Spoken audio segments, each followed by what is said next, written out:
10 senyales na ikaw ay isa ng ganap na matured. May isang bagay na hindi matuturo ng eskwelahan at hindi rin basta natututunan sa libro.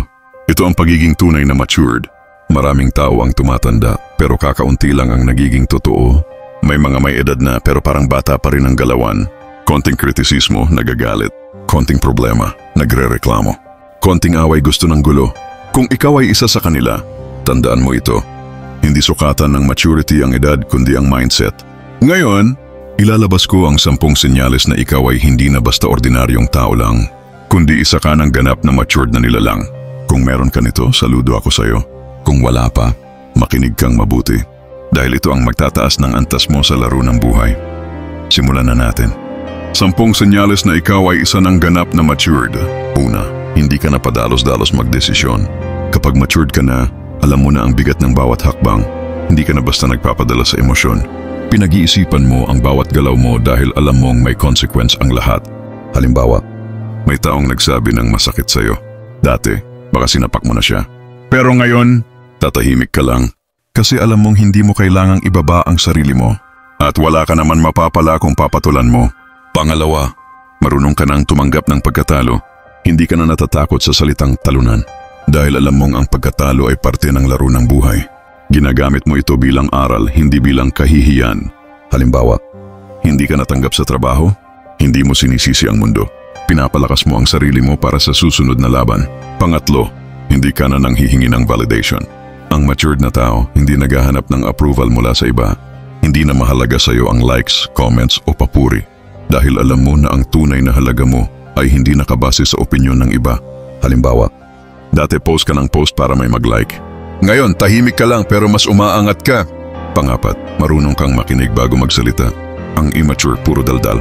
Ang matured, tahimik muna, nakikinig, nag-o-observe dahil alam niyang kaalaman ang tunay na kapangyarihan. Hindi ka na defensive. Cool ka lang. Panglima, hindi ka na naapektuhan sa mga maliit na bagay. Kapag matured ka, hindi ka na natitinag sa maliliit na issue. Traffic? Walang pambili ng gusto? Maliit na problema lang yan para sa'yo. Halimbawa, dati kapag may nag-comment ng pangit sa'yo nang gigigil ka. Ngayon, hindi mo na pinapansin kasi wala kang oras para sa basura. Pang-anim, marunong kang mag-control ng emosyon.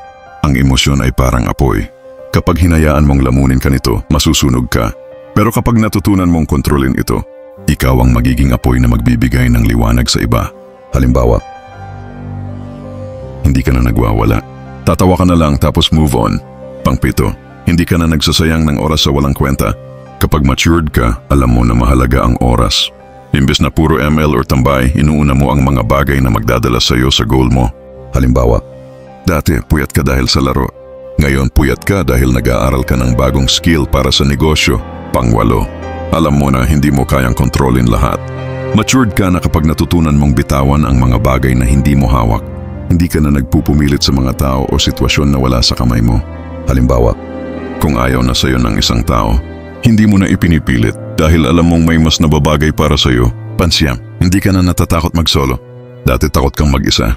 Ngayon, kaya mong mag-dinner mag-isa, mag-travel mag-isa at mag-desisyon mag-isa.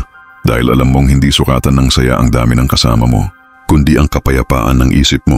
Halimbawa, habang sila busy sa party, ikaw busy mag-invest sa sarili mo. Pang-sampo, marunong kang magbigay ng walang kapalit. Ang matured na tao hindi nagbibigay para lang suklian. Nagbibigay ka dahil alam mong ang tunay na yaman nasa kakayahang tumulong. Halimbawa, nagturo ka ng skill sa tropa mo hindi para purihin ka, kundi dahil gusto mong umangat siya. Kaya, kung meron ka sa mga senyales na ito, saludo ako sa'yo. Dahil hindi lahat ng tao kayang umangat sa ganitong level. Pero kung wala ka pa dito, huwag kang mag-alala. Hindi pa huli ang lahat. Simulan mong baguhin ang sarili mo ngayon dahil tandaan mo, ang tunay na lakas hindi nakikita sa katawan kundi sa isip at puso. Kung nagustuhan mo itong video, maaari kang mag-comment, mag-like, i-share at mag-subscribe. Hanggang sa muli, salamat.